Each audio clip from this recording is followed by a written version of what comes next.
देखिए इस पाठ के बारे में एक प्रश्न पूछता हूं, प्रश्नों की जवाब देना चाहिए। देश विदेश का समाचार सुनने के लिए हम क्या करना चाहिए? पत्र पढ़ना चाहिए। देश विदेश का पत्र समाचार सुनने के लिए पत्र पढ़ना चाहिए। रेडियो और टीवी देखना चाहिए, पत्र पढ़ाना चाहिए। रेडियो और वीडियो देखने से और पत्र पढ़ाने से और पत्रिकाओं को पढ़ाने से देश विदेश का समाचार सुन सकते हैं। ನಾವು ಪತ್ರಿಕೆಗಳನ್ನ ವಿಡಿಯೋ ರೇಡಿಯೋ ಪತ್ರಗಳ ಮುಖಾಂತರ ದೇಶ ವಿದೇಶದ ಸಮಾಚಾರ ಪತ್ರಗಳ ವಿಚಾರಗಳನ್ನ ತಿಳಿದುಕೊಳ್ಳಬಹುದು। देखिए आज हम समाचार पत्र की आत्मकथा इस पाठ के बारे में जानकारी प्राप्त करेंगे। ನಾವು ಈ ದಿವಸ ಸಮಾಚಾರ ಪತ್ರದಿಂದ ನಮಗೆ ಏನೇನು ಕಥೆಗಳು ಏನೇನು ವಿಚಾರಗಳು ತಿಳಿಯುತ್ತವೆ ಎಂಬುದರ ಬಗ್ಗೆ ಇಂದು ತಿಳಿದುಕೊಳ್ಳೋಣ। देखिए पुस्तक ನೋಡ್ತಾ ಇರಿ, ನಾನು ಒಂದ್ಸಲ ಓದಿದ ಮೇಲೆ ನಿಮಗೆ ಅರ್ಥ ಆಗುತ್ತೆ। इस पाठ के द्वारा बच्चे समाचार पत्र के महत्व और लाभ को समझ सकते हैं। ನೋಡಿ ಮಕ್ಕಳೇ, ಈ ಪಾಠದ ಮುಖಾಂತರ समाचार पत्र की आत्मकथा पाठ के द्वारा विद्यार्थियों क्या समझ सकते हैं, ये विषय ತಿಳ್ಕೊಂತಾರೆ ಅಂದ್ರೆ इस पाठ के द्वारा बच्चे समाचार पत्र की महत्व ಯಾಕೆ ನಾವು ಪತ್ರಿಕೆಗಳನ್ನು ಓದಬೇಕು, समाचार ಪತ್ರಿಕೆಯ ಮಹತ್ವವೇನು और लाभ को समझ सकते हैं। ಅದರಿಂದ ನಮಗೆ ಏನು ಲಾಭ ಇದೆ ಅನ್ನೋದ್ರ ಬಗ್ಗೆ ನಾವು ತಿಳಿದುಕೊಳ್ಳಬಹುದು। ಪತ್ರಿಕೆಗಳನ್ನು ಓದೋದ್ರಿಂದ ಪತ್ರಿಕೆಯ ಮಹತ್ವವೇನು, ಪತ್ರಿಕೆಯನ್ನ ಓದೋದ್ರಿಂದ ನಮಗೆ ಏನು ಲಾಭ ಸಿಗುತ್ತೆ ಅನ್ನೋದ್ರ ಬಗ್ಗೆ ಇಲ್ಲಿ ಗೊತ್ತಾಗುತ್ತದೆ। रोज सवेरे घर में जाओ, देश विदेश की खबर सुनाओ, जमीन आसमान की बातें बताओ, जानते हो मैं कौन है। ನೋಡಿ, ಮುಂಜಾನೆ ನಾವು ಪ್ರತಿಯೊಬ್ಬರ ಮನೆ ಬಳಿ ಹೋದಾಗ ಪ್ರತಿಯೊಬ್ಬರ ಮನೆ ಬಾಗಿಲು ತೆಗೆದ ತಕ್ಷಣನೇ ರೋಜ್ ಸವೇರೆ घर में ಪ್ರತಿಯೊಬ್ಬರ ಮನೆ ಬಾಗಿಲಲ್ಲಿ ಪೇಪರ್ ಬಿದ್ದಿರುತ್ತೆ। ಪ್ರತಿಯೊಬ್ಬರ ಮನೆ ಬಾಗಿಲಲ್ಲಿ 6 ಗಂಟೆ 6 ಕಾಲ 6:30 ಮುಂಜಾನೆ ಆಗದೊಳಗೆ ಆ ಬಾಗಿಲನ್ನು ತೆರೆದ ತಕ್ಷಣ ಆ ಮನೆ ಯಜಮಾನರು ಒಡತಿಯವರು ಪೇಪರ್ ಅನ್ನು ತಗೊಳ್ತಾರೆ। ಫಸ್ಟ್ಗೆ ಬಾಗಿಲು ತೆಗೆದ ತಕ್ಷಣ ಪೇಪರ್ ಅನ್ನು ಎತ್ಕೊಳ್ತಾರೆ, ಎತ್ಕೊಂಡು ದೇಶ ವಿದೇಶಕ್ಕೆ ಖಬರ್ ಸುನಾವ್ ನೋಡ್ತಾರೆ ಪತ್ರಿಕೆಯನ್ನು। ಇನ್ನು ಚಹಾ ಕುಡಿಯೋದಕ್ಕಿಂತ ಮುಂಚೆ, ಕಾಫಿ ಕುಡಿಯೋದಕ್ಕಿಂತ ಮುಂಚೆ ಪತ್ರಿಕೆಯನ್ನು ಮನೆ ಬಾಗಿಲಲ್ಲಿ ಇರ್ತಕ್ಕಂಥದ್ದನ್ನ ತೆಗೆದುಕೊಂಡು ಇನ್ನು ತೆಗೆದ ತಕ್ಷಣ ಹಂಗೆ ನೋಡ್ತಾ ಇರ್ತಾರೆ। ಕಾಫಿನೂ ಕುಡಿದಿರಲ್ಲ, ಮುಖನೂ ತೊಳೆದಿರಲ್ಲ, ಅಲ್ಲಿ ಬ್ರಷ್ ಮಾಡಿರಲ್ಲ, ಹೌದಾ? ಪತ್ರಿಕೆ ತಗೊಂಡು ದೇಶ ವಿದೇಶಕ್ಕೆ ಖಬರ್ ಸುನಾವ್, ಓ ಏನೇನು ವಿಚಾರ ಆಯ್ತು, ಏನೇನು ಸಮಾಚಾರ ಇದೆ, ಏನೇನು ಪತ್ರಿಕೆಯಲ್ಲಿ ಇದೆ ಅನ್ನೋದನ್ನು ಜಮೀನ್ ಆಸಮಾನ್ ಕಿ ಬಾತೆ ಬತಾವ್, ಅಲ್ಲಿ ದೇಶ ವಿದೇಶದ ಸುದ್ದಿ ಸಮಾಚಾರ ಪತ್ರ ವಿಚಾರಗಳಷ್ಟೇ ಅಲ್ಲ, ಜಮೀನ್ ಆಸಮಾನ್ ಭೂಮಿಯಿಂದ ಆಕಾಶದವರೆಗೆ। ಆಸಮಾನ್ ಅಂದ್ರೆ ಆಕಾಶ, ಆಸಮಾನ್ ಅಂದ್ರೇನ आसमान के मतलब आकाश, आसमान, आसमान ಅಂದ್ರೆ ಆಕಾಶ। ಆಕಾಶಕ್ಕೆ ವಿರುದ್ಧ ಪದ ಏನು ಹೇಳ್ತೀರಾ? ಭೂಮಿ। ಆಕಾಶಕ್ಕೆ ವಿರುದ್ಧ ಪದ ಏನು? ಭೂಮಿ। आसमान का विरुद्ध पद भूमि। भूमि, भूमिಗೆ ಸಮಾನಾರ್ಥಕ ಶಬ್ದ ಏನು ಹೇಳ್ತೀರಾ? ಪೃಥ್ವಿ। ವೆರಿ ಗುಡ್, ಪೃಥ್ವಿ। ಪೃಥ್ವಿಗೆ ಇನ್ನೊಂದು ಸಮಾನಾರ್ಥ ಪದ ಏನು ಹೆಸರ? ಧರ್ತಿ। ಧರ್ತಿ ಅಂದ್ರೇನು? ಭೂಮಿ। ನೋಡಿ, ಭೂಮಿ ಅಂದ್ರೂ ಭೂಮಿ, ಪೃಥ್ವಿ ಅಂದ್ರೂ ಭೂಮಿ, ಧರ್ತಿ ಅಂದ್ರೂ ಭೂಮಿ, ಆಸಮಾನ ಅಂದ್ರೆ ಆಕಾಶ। ಈ ಪತ್ರಿಕೆಯನ್ನು ಓದುವುದರಿಂದ ಭೂಮಿಯಿಂದ ಆಕಾಶದವರೆಗೆ ನಡೀತಕ್ಕಂತ ಎಲ್ಲ ವಿಚಾರಗಳನ್ನು ಕೂಡ ನಾವು ತಿಳ್ಕೊಳ್ಳಬಹುದು। ಮಕ್ಕಳೇ, ಅರ್ಥ ಆಗ್ತೈತಾ? ಇದ್ರ ಕಡೆ ಗಮನ ಕೊಡಿ. ನೀವೆಲ್ಲ ಪಾಠ ಮಾಡ್ತಿರ್ಬೇಕಾದ್ರೆ ಏನ್ ಹೇಳ್ತಾ ಇದ್ದಾರೆ, ಕೆಲವರು ಏನೇನೋ ಪ್ರತಿಷ್ಠೆ ಮಾಡ್ತಿರ್ತಾರೆ, ನೋಡ್ತಾ ಇರ್ತೀನಿ. ಆಮೇಲೆ ಐತೆ ಅವರಿಗೆ ಗ್ರಾಚಾರ, ಗಡಿಬಿಡಿ ಮಾಡ್ತೀನಿ. ನೀವು ಸಾಮಾನ್ಯವಾಗಿ ಪತ್ರಿಕೆಗಳ ಹೆಸರುಗಳನ್ನೆಲ್ಲ ಕೇಳಿದ್ದೀರಿ, ಹೌದಾ?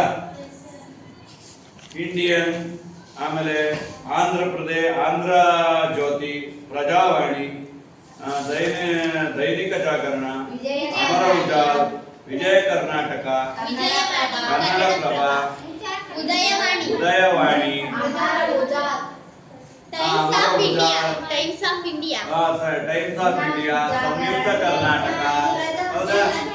ಹೀಗೆ ಒಂದ ಎರಡ ಹಿಂದೂಸ್ತಾನ್, ಹೀಗೆ ಒಂದ ಎರಡ ಹಲವಾರು ಪತ್ರಿಕೆಗಳನ್ನ ನಾವು ನೋಡಿದೀವಿ ಮಕ್ಕಳೇ, ಹಲವಾರು ಪತ್ರಿಕೆಗಳನ್ನ ನಾವು ನೋಡಿದೀವಿ. ಅದರಲ್ಲಿ ಸಮಾಚಾರ ಪತ್ರನೂ ಕೂಡ ಒಂದು. ಯಾದ್ ಆಯಾ ಆಪ್ಕೋ, ನಮಗೆಲ್ಲದಕ್ಕೂ ಕೂಡ ನೆನಪು ಬರುತ್ತೆ. ಯಾದಂದ್ರೆ ನೆನಪು, ಯಾದಂದ್ರೇನು ನೆನಪು. ನಿಮಗೆ ನೆನಪಿದೆಯಾ? ನೆನಪಿದೆ ಸರ್. ನಿನಗದು ನೆನಪಿದೆಯಾ? ಹೌದಾ?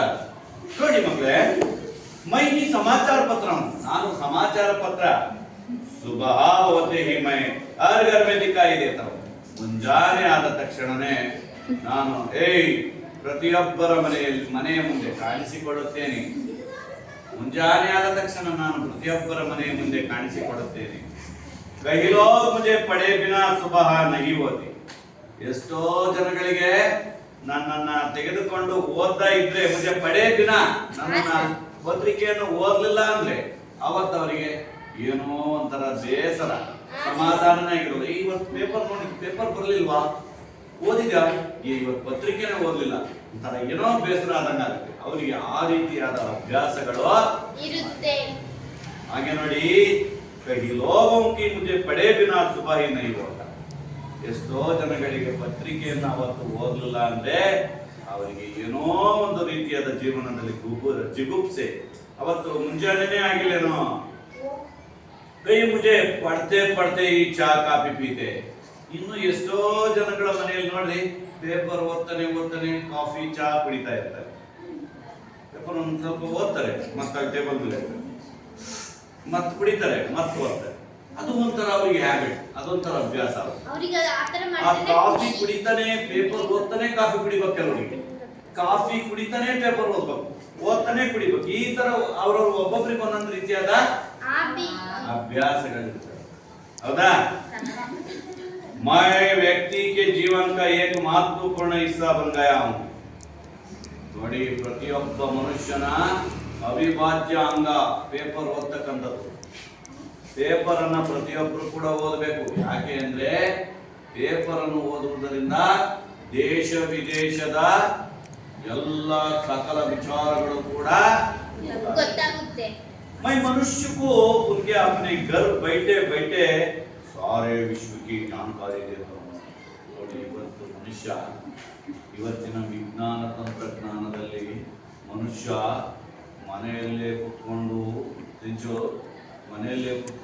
ಪೇಪರ್ ಅನ್ನು ಓದ್ತಾ, ವಿಡಿಯೋ ನೋಡ್ತಾ, ಟಿವಿ ನೋಡ್ತಾ, ದೇಶ ವಿದೇಶದ ವಿಚಾರಗಳನ್ನ, ದೇಶ ವಿದೇಶ ಅಲ್ಲ, ವಿಶ್ವಕ್ಕೆ, ಪ್ರಪಂಚದ ಮೂಲೆಯಲ್ಲಿರ್ತಕ್ಕಂತ ಎಲ್ಲ ವಿಚಾರ ಸುದ್ದಿಗಳನ್ನ ಮನೆಯಲ್ಲೇ ಕುತ್ಕೊಂಡು ತಿಳ್ಕೊಳ್ತಾ ಇದ್ದಾನೆ. ಇದಕ್ಕೆ ಅಂತೀವಿ ವಿಜ್ಞಾನ ತಂತ್ರಜ್ಞಾನ. ಇಂದಿನ ಯುಗ ವಿಜ್ಞಾನದ ಯುಗ, ತಂತ್ರಜ್ಞಾನದ ಯುಗ. आज का युग कौन सा युग है? विज्ञान का युग है, ತಂತ್ರಜ್ಞಾನ की युग है. ಬಹಳಷ್ಟು ಫಾರ್ವರ್ಡ್ ಇದೆ. ಮನುಷ್ಯ ಇವತ್ತು ಅಕ್ಕಿಯಾಗಿ ಆರಬಹುದು, ಮೀನಿನ ಹಾಗೆ ಈಸಬಹುದು, ಹೂವಿನ ಹಾಗೆ ಗಮಗಮಿಸಬಹುದು, ಅರಳಬಹುದು, मछली की तरह तैर रहा है, पानी में मछली की तरह तैर रहा है और पक्षी की तरह उड़ रहा है.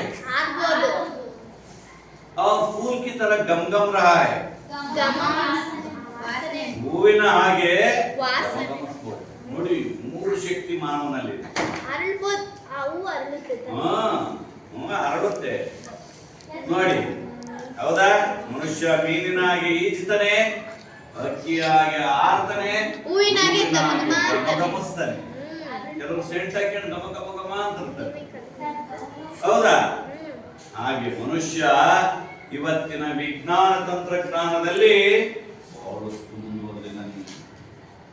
ಎಲ್ಲ ವಿಚಾರಗಳನ್ನು ತಿಳ್ಕೊಳ್ತಾ ಇದ್ದಾನೆ. ಎಲ್ಲಿ? ಮನೆಯಲ್ಲೇ ಕುಳಿತುಕೊಂಡು. ಯಾವ ವಿದೇಶಕ್ಕೂ ಹೋಗ್ತಿಲ್ಲ, ಯಾವ ರಾಜ್ಯಕ್ಕೂ ಯಾವ ದೇಶಕ್ಕೂ ಹೋಗ್ತಿಲ್ಲ, ಮನೆಯಲ್ಲೇ ಕೂತ್ಕೊಂಡು ಪ್ರಪಂಚದ ಮೂಲೆ ಮೂಲೆಯಲ್ಲಿ ನಡೀತಕ್ಕಂತ ಸುದ್ದಿ, ಹೋಗು ಸುದ್ದಿ ಸಮಾಚಾರಗಳನ್ನ ತಿಳ್ಕೊಳ್ತಾ ಇದ್ದಾನೆ. ಅಂಡರ್ಸ್ಟ್ಯಾಂಡ್?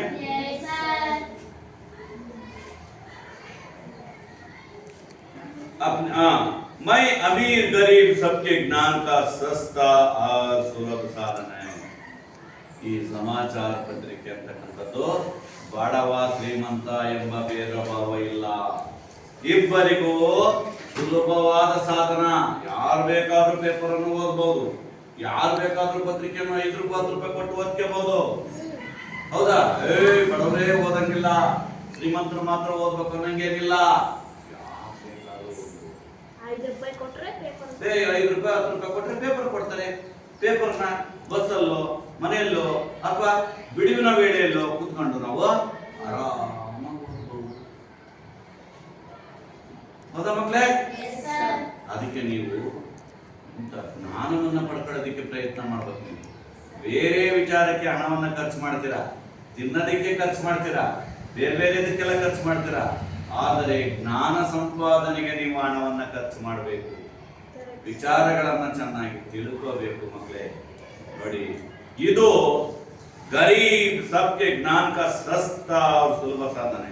ಇದು ಬಡವರಿಗೆ ಜ್ಞಾನವನ್ನ ಸಂಪಾದನೆಯನ್ನು ಮಾಡ್ತಕ್ಕಂಥ ಸುಲಭವಾದ ಸಾಧನ. ಯಾವುದು? ಪತ್ರಿಕೆ, ಪುಸ್ತಕಗಳನ್ನು ಓದುವುದು, ಲೈಬ್ರರಿಗೆ ಹೋಗಿ ಬುಕ್ ತಗೊಳ್ಳೋದು, ಪತ್ರಿಕೆಗಳನ್ನು ಓದಿ ಓದಿ ಓದಿ ವಿಚಾರಗಳನ್ನು ಮನದಟ್ಟು ಮಾಡಿಕೊಳ್ಳೋದು. ಓದು ಓದು ಓದು, ಇದು ಜ್ಞಾನದ ಸಂಪತ್ತು. ಸ್ವಾಮಿ ವಿವೇಕಾನಂದರು ಮಾತಾಡ್ತಾರೆ, ಓದು ಓದು ಓದು. ಏಕೆಂದರೆ ಜಗತ್ತು ಎದರುವುದು ನಿನ್ನ ವಿದ್ಯೆ, ನಿನ್ನ ಜ್ಞಾನಕ್ಕೆ ಮಾತ್ರ. ಜಗತ್ತು ಎದರುವುದು ನಿನ್ನ ಜ್ಞಾನಕ್ಕೆ ಮಾತ್ರ. ಆದ್ದರಿಂದ ನೀನು ಓದು ಓದು ಓದು, ಚೆನ್ನಾಗಿ ಓದು. ನೀನು ಎಷ್ಟು ದಪ್ಪ ಎಷ್ಟು ಉದ್ದದಿ ಅಂತಂದ್ರೆ ಯಾರು ಎದರಲ್ಲ. ಎಷ್ಟು ಚೆನ್ನಾಗಿ ಓದಿದಾಳಪ್ಪ, DC ಆಗಿದ್ದಾಳೆ, SP ಆಗಿದ್ದಾಳೆ, ತಹಸೀಲ್ದಾರ್ ಆಗಿದ್ದಾಳೆ, ಪೊಲೀಸ್ ಆಗಿದ್ದಾಳೆ ಅಂದ್ರೆ ನಮಸ್ತೆ ಮೇಡಮ್ ಅಂತ ಹೇಳ್ತಾರೆ, ಹೌದಾ? ಆದ್ರಿಂದ ನೀವು ಚೆನ್ನಾಗಿ ಓದ್ಬೇಕು. ನೋಡಿ, ನಾನು ಮೊನ್ನೆ ಪೇಪರ್ ಅಲ್ಲಿ ಒಂದು ಓದಿದೆ. ಒಬ್ಬ ಪೊಲೀಸ್ ಆಫೀಸರ್ ಮಗಳು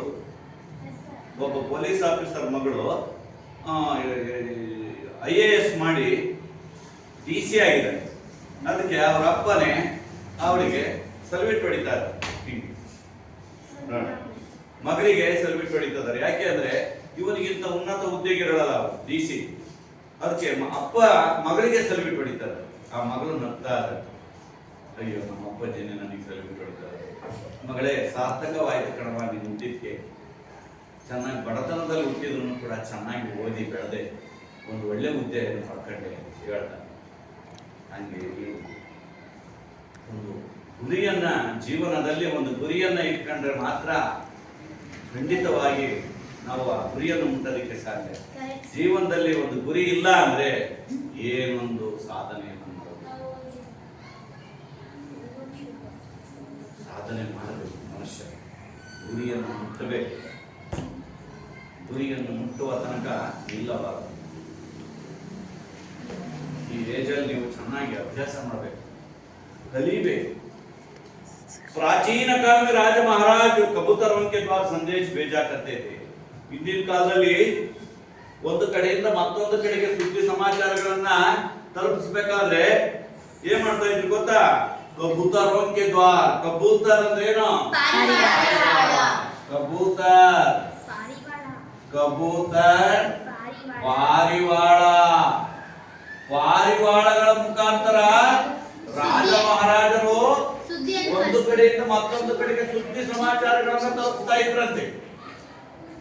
ಕಾಲದಲ್ಲಿ ಅವಾಗ ವಿಡಿಯೋ ಇಲ್ಲ, ಟೆಲಿಫೋನ್ ಇಲ್ಲ, ಯಾವುದೇ ಸ್ಪೆಷಾಲಿಟೀಸ್ ಇಲ್ಲ, ತುಂಬಾ ಹಿಂದುಳಿದ ಕಾಲ.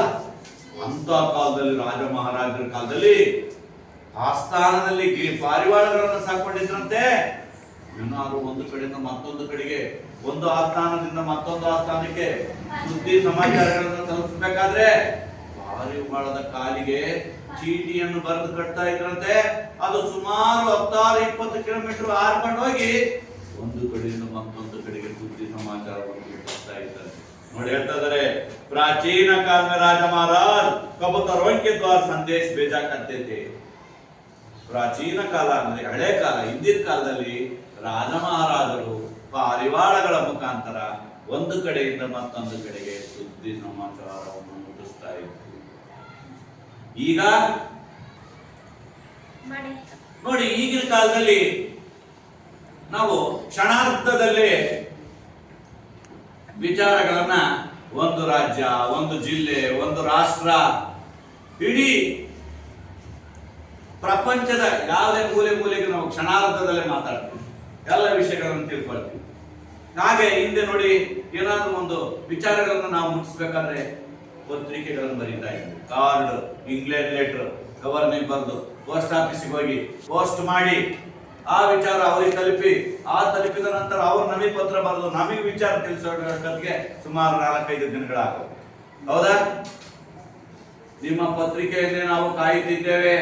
ಈ ಪತ್ರ ತಲುಪಿದ ತಕ್ಷಣ ನೀವು ಪತ್ರವನ್ನು ಬರೆಯಬೇಕು, ಏನಾಗಿದೆ ಅನ್ನೋದನ್ನ ತಿಳಿಸ್ಬೇಕು ಅಂತ ಬರೆಯೋದು. ನಾವು ಆ ಪತ್ರ ಬಂದ ತಕ್ಷಣ ಓದಿ, ಅಯ್ಯೋ ನೋಡಿ ನಮ್ ಪತ್ರ ಬಂದಿದೆ, ಎಲ್ಲರೂ ಆರೋಗ್ಯವಾಗಿದ್ದಾರಂತೆ, ನಾಳೆ ಹಬ್ಬ ಇದೆಯಂತೆ, ಎಲ್ಲರೂ ಬರ್ಬೇಕಂತೆ ಅಂತ ತಿಳ್ಕೊಳ್ತಾರೆ. ಅವಾಗ ಫೋನ್ ಇಲ್ಲ, ಮೆಸೇಜ್ ಇಲ್ಲ, ಟಿವಿ ಇಲ್ಲ. ಹೌದಾ? ಆದ್ರೆ ಇದೇ ರೀತಿಯಾಗಿ ಇಂದಿನ ಕಾಲದಲ್ಲಿ ರಾಜ ಮಹಾರಾಜರು ಪಾರಿವಾಳಗಳ ಮುಖಾಂತರ ವಿಚಾರಗಳನ್ನ ಮತ್ತೊಂದು ಕಡೆಗೆ ಹಂಚಿಕೊಳ್ತಾ ಇದ್ದಾರೆ. ಪಾರಿವಾಳಗಳ ಮುಖಾಂತರ आज समाचार पहुंचाने के कई साधन बने हैं. ಆದರೆ ಈಗಿನ ಕಾಲದಲ್ಲಿ ಸಮಾಚಾರ ವಿಚಾರಗಳನ್ನು ತಿಳ್ಕೊಳ್ಳೋದಕ್ಕೆ ದೊಡ್ಡ ದೊಡ್ಡ ಸಾಧನಗಳೇ ಬಂದಿದ್ದಾವೆ. ಯಾವೋ ಜಿನ್ಮೆ ಯಾವ್ಯಾವ ಅಂದ್ರೆ ರೇಡಿಯೋ, ಟೆಲಿಫೋನ್, ದೂರದರ್ಶನ್, ಕಂಪ್ಯೂಟರ್ ಆದಿ ಮೇರೆ ಸಾಥಿ ಹೈ. ಈಗಿನ ಕಾಲದಲ್ಲಿ ನೋಡಿ, ರೇಡಿಯೋ ಬಂತು, ಆ ರೇಡಿಯೋ ಹೋಗಿ ರೇಡಿಯೋ ಟೇಪ್ ರೆಕಾರ್ಡ್ ಬಂತು, ಅದು ಹೋತು. ಹೌದಾ? ಅದೋಮೇಲೆ ಅಲ್ಲಿ ಟೆಲಿಫೋನ್ ಬಂತು, ಮತ್ತಲ್ಲಿ ರಿಂಗ್ ತಿರುವವು, ಅದು ಹೋತು. ಅಲ್ಲಿ ದೂರದರ್ಶನ್, ಟಿವಿ, ಆದಲ್ಲಿ ಸ್ಕ್ರೀನ್ ಟಚ್, ಈಗಾಗಲೇ ಮುಖ ನೋಡ್ಕೊಂಡು ಮಾತಾಡೋವು. ಎಷ್ಟೊಂದು ಫಾರ್ವರ್ಡ್ ಆಗಿದೆ ನೋಡಿ. ಮತ್ತೆ ಈ ರೀತಿಯಾಗಿ ಇಂದಿನ ಕಾಲಕ್ಕೂ ಪ್ರಾಚೀನ ಕಾಲಕ್ಕೂ ಈಗಿನ ಆಧುನಿಕ ಕಾಲಕ್ಕೂ ಸಮಾಚಾರ ಸುದ್ದಿ ಪತ್ರಗಳನ್ನ ಯಾವ ರೀತಿಯಾಗಿ ನಾವು ಹಂಚಿಕೊಳ್ತಾ ಇದೀವಿ, ಮುಟ್ಟಿಸ್ತಾ ಇದೀವಿ ಅನ್ನೋದನ್ನ ಇಲ್ಲಿ ಮುಖ್ಯವಾಗಿ ನಾವು ತಿಳಿಯಬೇಕಾಗಿದೆ ಮಕ್ಕಳೇ. ಅರ್ಥ ಆಗ್ತಾ ಇದೆಯಲ್ಲ? ನೋಡಿ, ಇನ್ನೊಂದು ಸಾಲ ನಾನು ಸ್ವಲ್ಪ ಹೇಳ್ತೀನಿ. ರೇಡಿಯೋ ಜೈಸೆ ಸಾಧನ ಸಮಾಚಾರ ಕೇವಲ ಸುನ್ ಸಕ್ತೆ ಹೈ. ರೇಡಿಯೋ ಇಂದ ಏನ್ ಮಾಡ್ತೀವಿ ನಾವು? ವಿಚಾರಗಳನ್ನ ಬರೀ ಕೇಳ್ತೀವಿ ಅಷ್ಟೇ. ಈಗ ವಾರ್ತೆಗಳನ್ನ ಹೇಳುತ್ತಿದ್ದೇವೆ ಅಂತ ಹೇಳ್ತಾರೆ, ರೇಡಿಯೋದಿಂದ ಏನ್ ಮಾಡ್ತೀವಿ? ಕೇಳ್ತೀವಿ ಅಷ್ಟೇ, ಏನು ನೋಡಕ್ಕಾಗಲ್ಲ. दूरदर्शन जैसे साधनों के द्वारा सुनने के साथ साथ घटनाओं के देखा जा सकती है. ಆದರೆ ದೂರದರ್ಶನ, ಟಿವಿಯಿಂದ ಕೇಳುವುದರ ಜೊತೆಗೆ ಏನ್ ಮಾಡ್ತೀವಿ? ದೃಶ್ಯವನ್ನ ನೋಡ್ತಾ ಇದೀವಿ. ಹೌದಾ? ರೇಡಿಯೋದಲ್ಲಿ ಬರೀ ಕೇಳ್ತಾ ಇದ್ವಿ, ಆದ್ರೆ ದೂರದರ್ಶನದಲ್ಲಿ ನೋಡುವುದರ ಜೊತೆಗೆ ಕೇಳ್ತಾ ಇದ್ವಿ. ನೋಡಿ ಎಷ್ಟು ವ್ಯತ್ಯಾಸ ಇದೆ. लेकिन इन सभी में ही सरल और मितव्ययी साधन हो और लोगों तक तरह तरह के समाचार ಈ ರೀತಿಯಾಗಿ ದೂರದರ್ಶನದಿಂದ, ಟಿವಿಯಿಂದ ದೇಶದ ಮೂಲೆಯಲ್ಲಿ ಇರ್ತಕ್ಕಂಥ ಎಲ್ಲ ಸುದ್ದಿ ಸಂಗ್ರಹ ವಿಚಾರಗಳು ಕೂಡ ನಾವು ಮನೆಯಲ್ಲೇ ಕೂತ್ಕೊಂಡು ವೀಕ್ಷಣೆ ಮಾಡುತ್ತಿದ್ದೇವೆ, ಕೇಳುತ್ತಿದ್ದೇವೆ. ಸಮಾಚಾರ ಪತ್ರಿಕೆ ಆತ್ಮತಃ ಈ ಸಮಾಚಾರ ಪತ್ರಿಕೆಯನ್ನು ಓದೋದ್ರಿಂದ ನಮ್ಮ ಆತ್ಮಕ್ಕೆ ಎಷ್ಟು ಶಾಂತಿ ಸಿಗುತ್ತೆ, ಎಷ್ಟು ವಿಚಾರಗಳು ಹಂಚಿಕೊಳ್ತೀವಿ ಅಂತಕ್ಕಂಥದ್ದನ್ನ ಈ ಪಾಠದ ಮುಖಾಂತರ ನಾವು ತಿಳಿತಾ ಇದ್ದೀವಿ. ಅಂಡರ್ಸ್ಟ್ಯಾಂಡ್? ಅರ್ಥ ಆಗ್ತಾ ಇದೆಯಾ?